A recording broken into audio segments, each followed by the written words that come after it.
I've always heard that, breakfast is the most important meal of the day. A small dinner is the most important meal of the day. You say, and it made me really like question it. You said lunch is the most important meal, and you have a list of reasons why. Mm-hmm. And do you remember? If you don't, I can kind of help you out here, because I know you wrote this a while ago. Yeah. But the fact is that most people, they eat lunch and they're out of the house, right? And so they're not really in control of what's going in their mouth. And that to me was a nice light bulb went on there. It's just a reminder that you got to really work for your lunch. Yes, and that's really, and you said it right there. One of the main reasons why lunch is the most important meal of the day, because people are out working, and they're surrounded by unhealthy food choices. So if they're not going to, and that's their, we want to eat a lighter and earlier dinner anyway, and we're not hungry in the morning. But the lunch is critically important. If you get the lunch right, the rest of it's easy. So and also when people come to my retreat here who have obesity or food addiction problem, they stay with me for months to get well. We make their lunch the same every single day. It's always a salad, a big salad, a soup, and some fruit. Salad, soup, and fruit. And the salad has a different salad dressing made of nuts and seeds. We're changing the salad dressings or something, but it's still eating all the raw vegetables, which can have some like cooked vegetables on top of it if you want to cook mushrooms or onions on the salad. But it's basically salad, soup, and fruit, because I want people to get that big salad into them at least once a day. And once they have the big salad, and I'm trying to with myself too, I don't want to forget to have that salad. So I make it a habit to have a big salad for lunch every day, and to have a little bit of mushroom bean soup with it, and maybe some fruit for dessert. And I know if my lunch is good, I don't have to be for dinner, I could choose to have, whatever I want. And I got my salad ready for lunch today, Yeah. Well, so you just mentioned that you're, people come and they stay with you for a month or two or three. Tell me a little bit about what you have going on there. And if I'm not mistaken, you're not in New Jersey anymore. You're in San Diego? Is that right? Yeah. San Diego, last 5 years. So tell me about what you have going on in San Diego. I felt with my career that I was a little bit disappointed when somebody would learn how to eat healthfully. They know they should do it. They wanted to do it, and then they couldn't do it. And then they just ate unhealthy and either gained the weight back or couldn't follow the program.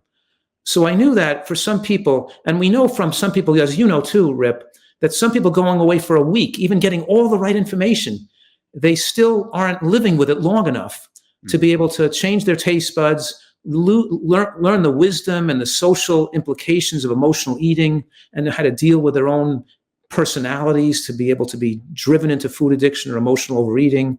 And there's so much more we could increase the probability of being able to help a person if they went to a real drug rehab center, like a food rehab center, and stayed a few months. So I developed this place in San Diego as a result of my experience that I could impact the outcome better if people stayed longer. Both have them get well with better outcomes and reduce the chance of recidivism if they stayed longer. So my minimum stay is 1 month. So I built this center. I was excited about having the opportunity to do this because and since I've done it, I appreciate it even more because both my wife and I get a lot of pleasure from getting to know people from all over the world that come here and to impact their way in a way that they can take home with them.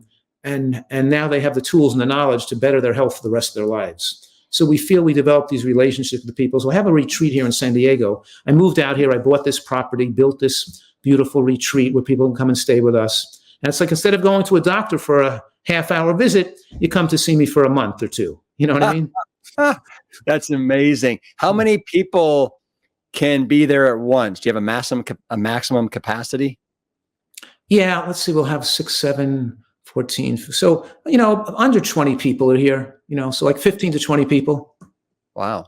And so those 15 or 20, if you're there for a month or 2 or 3, do you have activities during the day or I would imagine they get to know each other pretty darn well.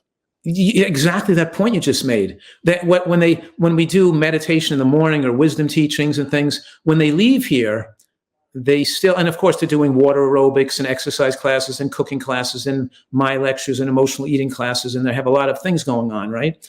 Yeah. When they leave here, they still stay connected to each other and they can continue in the meditation on Zoom, that they were doing when they were here, for example, in the wisdom teachings. So we still keep connected to them when they leave. And they develop friendships, and they sometimes come back, even now that they're in good health and don't need to be here. They just come back at times and meet other friends they met when they were here to spend some time here again. So it's really interesting that the people build permanent friendships here as well, because the same group that's here the whole month, and they come in on the first of each month and they leave on the last day of each month. So like people are filtering through. The same people are here the whole month, which really makes it a unique experience. How long has this been up and going now? Since 2018, since September 2018. So about 5 years, How did you guys fare during COVID? Were you able to take people in? Yeah, we always stayed full because we have such a small place, and we had to make it so people, when they're coming in, they'd be tested before they came in here. They didn't leave the premises, so we did stay open during COVID. Got it. And it was obviously a more stressful time for sure, Yeah. So you've been doing this, like you said, 40 years. Mm-hmm. Are you as excited now about kind of helping people and what you're seeing and the science as you were when you got into this 40 years ago? Well, that's a really good question. I'd have to say, yeah, I'm passionate about it. And it really gives me pleasure to be working with people, and I became a doctor, not to affect hundreds of thousands of people or be famous or anything or make a lot of money. I became a doctor because I thought I'd enjoy working with people and helping them get better. That's why people become doctors, right? But they wind up doing things that are not that effective, and having nutritional tools to get people in good health and actually reverse heart disease. I mean, you got the blood pressure, reverse diabetes. 75% of our people come here are diabetic, become non-diabetic in the first month. Even within the first 3 months, maybe 85, 90%, but in the first month, 75% are off their diabetic medications with normal blood sugars. So yeah, I'm saying is that when your psoriasis goes away, when people are feeling better, it makes you feel good, and it's always a high to have that reward in a good way. You know what I mean? That you don't want to, in other words, there's a good way to build your self-esteem from being useful to other people, and there's unhealthy ways to build self-esteem too. And this is a healthy way to feel good about yourself. I've always enjoyed it, and I'm glad I made that decision to go back to medical school, because whether you help 5 people or you help 500 people, it still just feels good to do that, Yeah, absolutely, Joel. I'm wondering, is there anything that you've learned in the last, I'm just going to say 5 years, that you've started to incorporate into your own routine and your patient's routine that you didn't know about, 10 years ago, 15, 20 years ago, just because of new science, new research, new information that's come to light? Yes, definitely. What's that? Can you give me some examples? Yeah, it's more about dealing with people's psychology that if they don't change, they're going to have difficulty feeling unique or unusual or standing out or picked on if they don't have robust emotional health. And if you don't have robust emotional health, you're going to have trouble being a health nut and sticking to your guns and sticking to your diet.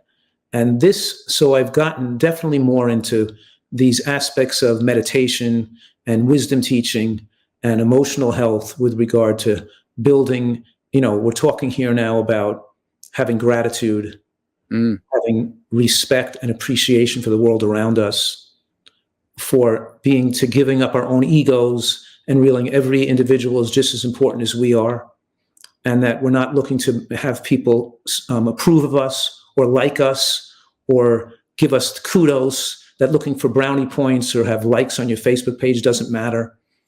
That it matters that we have creative goodwill for other people and we try to interact with them. We're not looking for a comeback when they insult us or attack us and say, well, if I had to eat that way, I'd rather die if I had to eat carrots. Just shoot me right now. We're not trying to have a comeback to feel superior to them.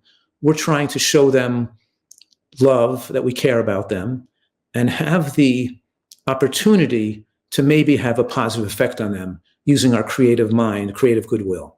And that's how we build internally generated self-esteem, which is a healthy thing to go after, compared to the externally generated self-esteem of having other people try to be impressed with us in some way. We look better, or we're wealthier, or we have a more powerful job, or we have a position of power, or we're always trying to impress somebody. And these things that so many people go for in our population is putting people into conflict with each other, and is not good for their emotional health. And the reason I'm bringing it up is because we noted that when you're more, when you don't have a higher degree of emotional health, it becomes more difficult to take care of your own health and be a role model as a nutritarian.